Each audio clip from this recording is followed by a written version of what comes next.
case reflects something that was talked about earlier on, which is about long-term sustainability. Studio 19 Social Housing in Henderson is about a long-term social housing project for a supported community. It's funded, I believe, by a not-for-profit community trust. The development was co-designed in partnership between Unitec and Strachan Architectures, and we have Pat de Pont here, who is Director of Strachan Associates, to tell us about this project. Thanks, Lee. Let me get into it. Yep. Different title to what I was expecting. So it's great. We've had all these blue sky thinkers this morning, and I'm kind of stunned, and I'm sitting here thinking, well, we're just going to tell a little short story about a couple of little houses. In fact, 3 little houses. I've just expanded a little bit. And they're really just little experiments. They're exploring a slightly different way of doing things. It's a bit like making models at 1-to-1. You know, so just by way of introduction, I just want to go briefly through who the protagonists are in the story. We're SGA, are architects. We're also teachers and builders. The studio was set up by Dave Strawn back in the dark ages, and we've been working together now for 22 years. That's a long time, isn't it? It's kind of a Fred Flintstone, Barney Rubble vibe. And these days, the practice has grown to about 10, so there's a few pebbles and bam bams running around as well. Sustainability for us as teachers, so I kind of want to explain what it is to us so that you can understand how we pass it on to the students. So we're kind of number 8 wire type people. We're not particularly scientific. We're not academics. So we really like this sort of view from Ian Athfield. You know, sustainability is just about knowing where north is. But it's a bit more than that, and this has been brought up a few times, so it's not just about this. And I think sustainability as a principle or as a definition has kind of expanded to pick up the things about the human spirit and about how you live. So as a practice, we've developed our own criteria on how we go about doing this stuff. Just the note I want to make is, you see there's 12 points there. Of those, only one, the number 6 to do with water, actually requires anything beyond design. So with water you need a tank somewhere conserving it, but the rest of it's just about design. So from those 12 points, we've kind of developed a bunch of, what would you call them? They're manifested in building forms, I guess, so they're translated into built expressions that are really obvious in our sort of more traditional work. They're sort of mid to high-end houses. And then the challenge for us in the social housing sector is how we translate those down, how we strip them back and make still apply them, but in a much more restricted budget and smaller project. Okay. So just a few provocations really. Again, this stuff's been talked about all day this morning about this sort of cultural shift from standard of living to quality of life. And the shift from house as a commodity really to a home is kind of where we're aiming. So it's been really good. The other thing that I just wanted to point to was the quote by Albert Einstein at the bottom there, and that we need a different way of thinking about things. Okay, so a quick overview of Studio 19. The program is basically, it's an educational program. It was set up in 2008 by Dave Strawn and at Unitec, and it's an educational program. The idea is that it gives architecture students, generally third-year architecture students, a bit of a link between what they draw with their pencils and computers on the page and what actually gets built. So it's closing the loop for them, I guess. It's now in its 7th year, and these are the 6 so far. There's another group battling away this year. The program's in its 7th year. It's so far delivered 6 complete houses, 3 of which have won NZIA local awards for architecture and sustainability, and 1 of which was shortlisted for a Home Magazine Home of the Year award. So there is clearly a shift in thinking towards smaller houses and awarding them and taking note of them. We're talking about today the groups in the last two of these, 2013, 2012, 2013. Just as a sideline, of those 90 odd students, 4 of them now work for us, so one of the side effects of this thing is that we get a really good interview process. Vision West is, as been talked about earlier, they're a community housing provider. They're one of the registered ones that Scott was talking about earlier. The model is that they are landlords. They own houses. They don't sell them. They rent them to people in need, or at sort of marginalised people at below market rent, and they also wrap around sort of social services, so budget advice, counselling, food banks, uniform banks, all those kind of support services that they need, help them get jobs, basically lift them, give them the things they need to get out of the situations that they're in. Prior to these projects, Vision West were building new houses. They were using a group house builder to deliver them. And the brief from them was then fairly simple. It was like, we've got a site here in Henderson that's 700 metres. We can put a major house on it and a minor dwelling unit. So we want 4 bedrooms and we want a 2-bedroom minor dwelling. And we can't afford to pay you any more than we would the group housing company. And that was pretty much it. So away we went.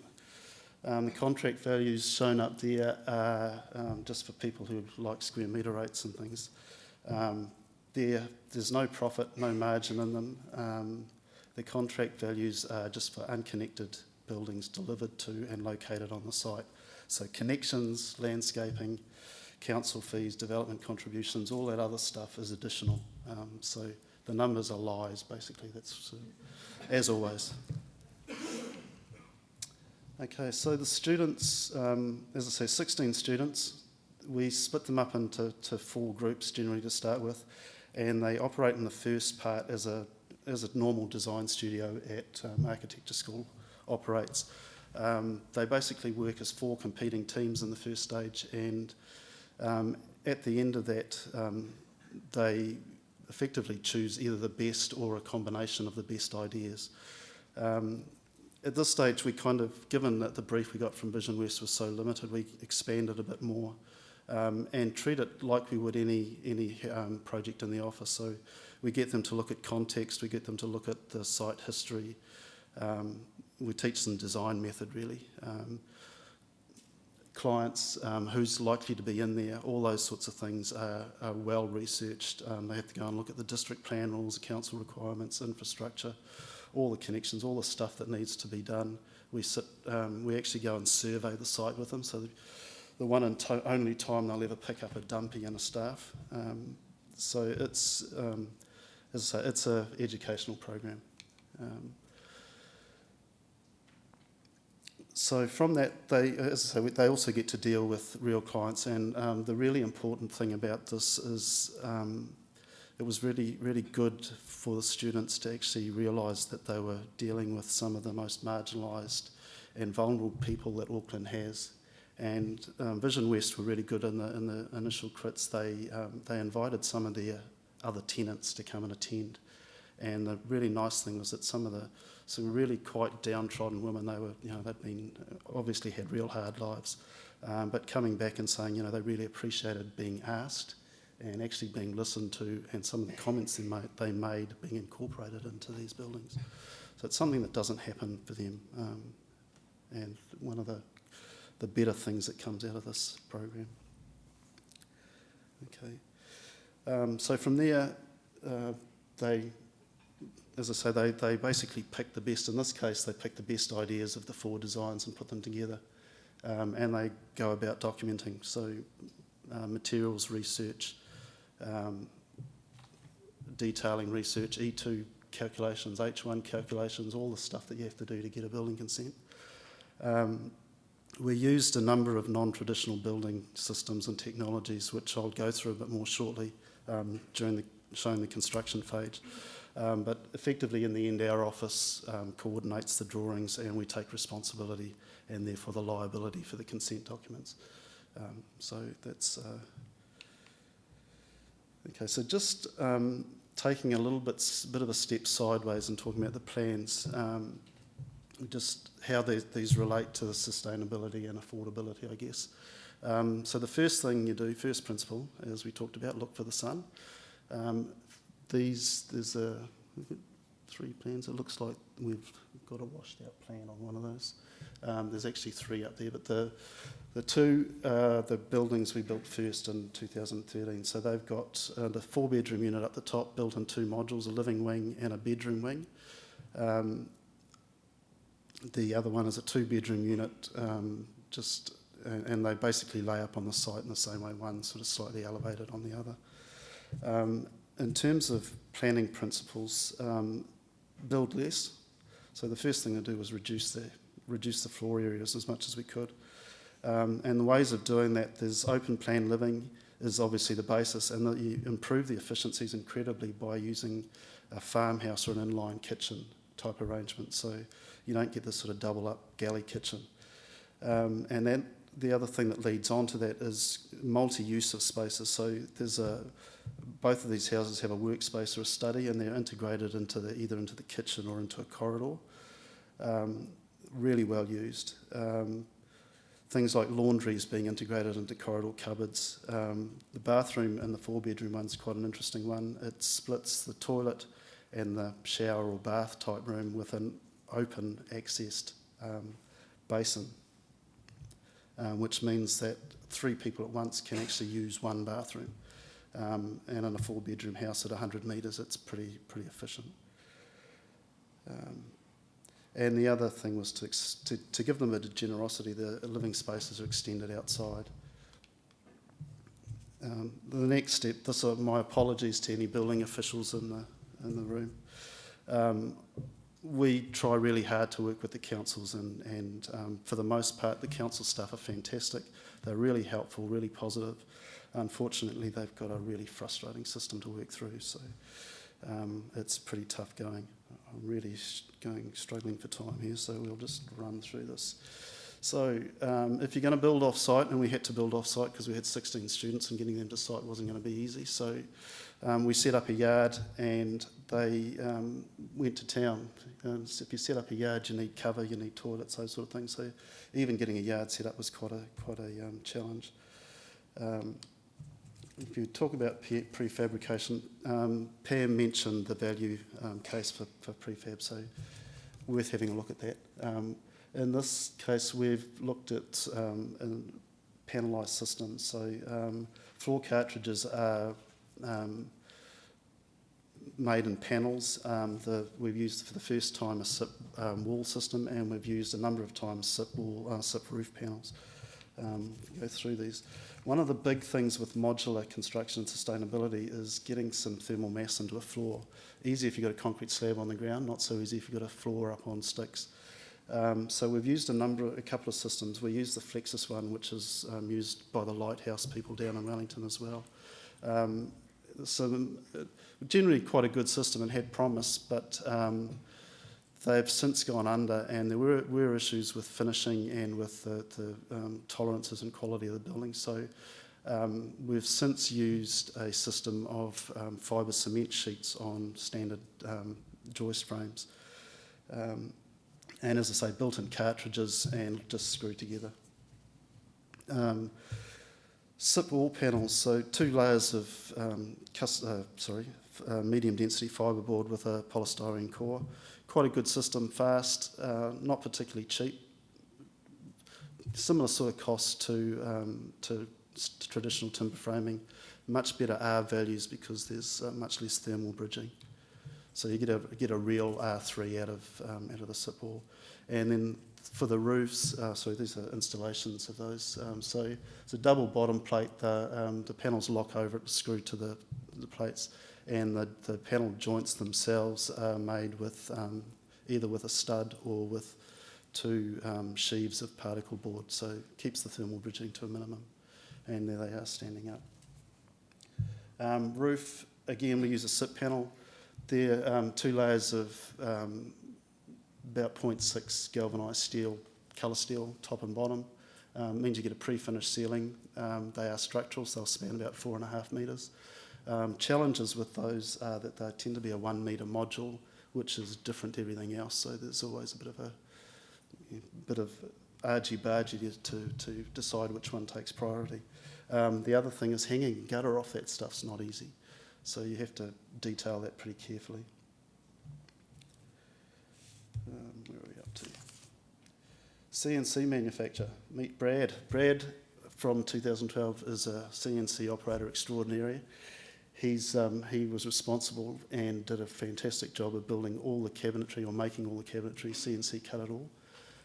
Again, he now works for us. Really good guy to have in the office. And here they are. These are the Forest Hill Road ones coming to site and being connected. The 4-bedroom unit was built in 2 modules and then connected with a prefabricated link module. So it was put together on site. So the guys in the trucks got them real close, and the tolerances were probably less than 10 mils anyway, so we can't really complain about how they did. And these are the finished buildings. It's the 4-bedroom one, outdoor living, covered outdoor living. That's the northwest corner. Just a quick comment about ventilation. You can see we've got vents above the doors, and that's to get cross ventilation in bedrooms that basically only have one window to the outside. So to do that, you get some decent cross ventilation. The other thing was with these buildings, they're really airtight. They're really tight. So that was some concern to us because we didn't have any money to put heat exchangers or mechanical vents in it other than the typical bathroom ventilation. So we put passive vents in the windows and locked them open. The reason we locked them open, we realised we're going to lose some efficiency, but the tenants in these things have no concept generally of living in a house. They've got no idea about how to maintain it. And even though we can give them manuals and that sort of stuff, it just doesn't happen. So we didn't want them poisoning themselves, so we made it foolproof. That's that open bathroom view of the kitchen from the 4-bedroom, the kitchen, dining, living room. We made the dining tables, we made the light fittings. You can see the light fitting on the far left there is a real cheap T5 fluorescent, and we've built a box around it, CNC cut box around it with some acrylic panels in it. The other one to have a look at is the light fitting over the dining table. So we didn't want to perforate our SIP panel roof. So we strung a wire across and suspended just a standard pendant, again a fluorescent pendant. Black sand from Piha on the floor. Good pine on the walls. This is the 2-bedroom unit. On the inside, see the study desk that we went back there a few weeks ago, and that study desk gets absolutely hammered. There's a little young 9-year-old boy in there, and he was playing games on his computer there, so we're quite happy with the way these things work. That's a view back the other way over. You can see looking over the 4-bedroom unit below. And just a couple of the interior study spaces. This is the last year's project. It's similar, same client. This is put on a rear site in Glen Eden. So the Vision West owned a 3-bedroom house, typical 60s 3-bedroom house. Had a bit of room in the backyard, and we needed a project really quickly, so they let us do this. Because it's a rear site, we couldn't volumetrically build, we couldn't get access, so this is a flat pack. We built the bathroom pod, which you can see being taken to site at the moment, built it as volumetric, so there's a fully accessible bathroom in there, and it's carted on the site that way. Everything else was flat packed, so this time lapse has taken over about 2 days. This is the end of the first day. Obviously the joists and bearers were in place. That's the bathroom module being placed, and floor cartridges arriving. Again, we used the thermal mass floor cartridge, this time with a fibre cement roof, fibre cement top. And all insulated. We line them with ply underneath so that the insulation doesn't blow out on the truck on the way. The other thing about transporting wall panels and stuff like this is we used in this case, because we had to join the panels on site, we used a rab board exterior skin in the cladding system, which makes them really rigid for transport, but also makes it easier to join them. It's really hard to get laps on building paper when you're screwing panels together. The other thing with these panels is you can see they drop past the floor. They don't sit on top, so you can clad down past your floor joists and get the side insulation into the slab that way. That's your answer, Kacha. But doesn't work on a ground floor slab, unfortunately. It makes it a bit more complicated. So we're into about the morning, mid-morning of the second day. The wall panels arriving. Insulation we used for the walls, again, are traditional walls in this case, but with the insulation, thing about prefab, you can get the insulation nice and tight. You're working on the ground, you're not trying to stuff things up above your head. So the quality of the panels and the fitting and all those sort of things is way, way better than you'd get if you're traipsing through the clay on a mud site. There's no problems with wet frames and clay on your floors, all those sorts of things.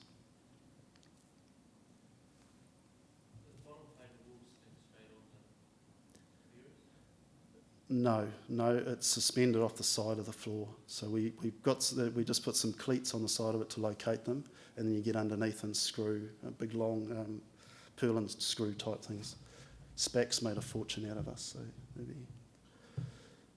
there's the brace panels going out. There's a deck that goes on the front of this that is we manufactured in panels and brought to site.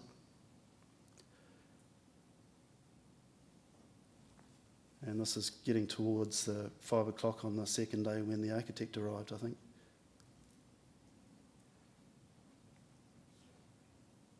Just in time to see it all done.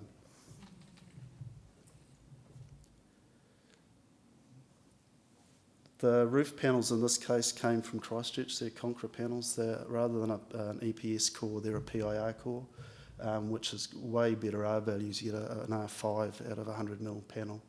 Whereas with EPS, it's 4.5 for a 150mm panel. So quite a big difference in the R values out of those. Some issues with supply down there. PIR, who remember? Polyisocyanurate. Don't ask me to spell it.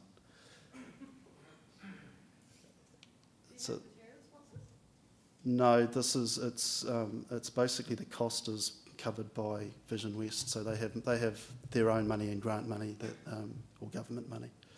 So it's a traditional building contract. Client is Vision West, we are the builders and the designers. So that's a view of it from the outside finished.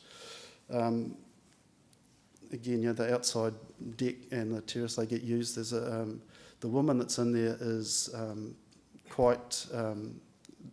She's not disabled, but she's mobility impaired. So the big platforms help her to get up there, and it's got a fully accessible shower in it. Still can't get life mark because it's not having that conversation, but. And there's interiors. So there's the accessible bathroom. You can see it's got about an 1600 by 900 stainless steel tray shower, and it's pretty manoeuvrable in there.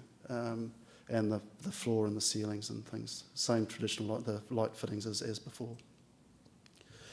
And then what you do is you shout as loud as you can, and you tell everyone you can, and hopefully someone will let you do it again.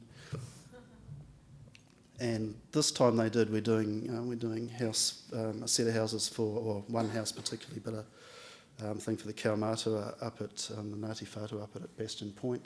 And this time it's a slab on grade situation, and we're trying to prefabricate the bathroom unit with a full concrete floor. So there's some challenges in that. And the unit, the slide above, is a development we're doing for Vision West, 10 terraced houses in Massey, currently at building consent. Interestingly, that's a little bit at risk at the moment. with increased costs and development contributions and all the stuff that we've been talking about today. But as I say, we're working in the current regulatory framework, and you know, the blue sky thing is if you can change stuff, great, but in the meantime we'll just keep having a go at what we can do now. Thank you very much.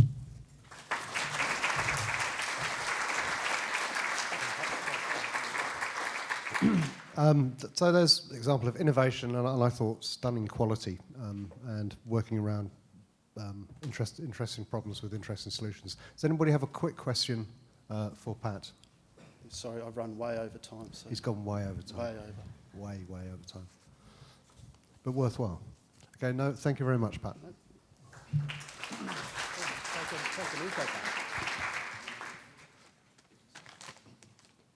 that.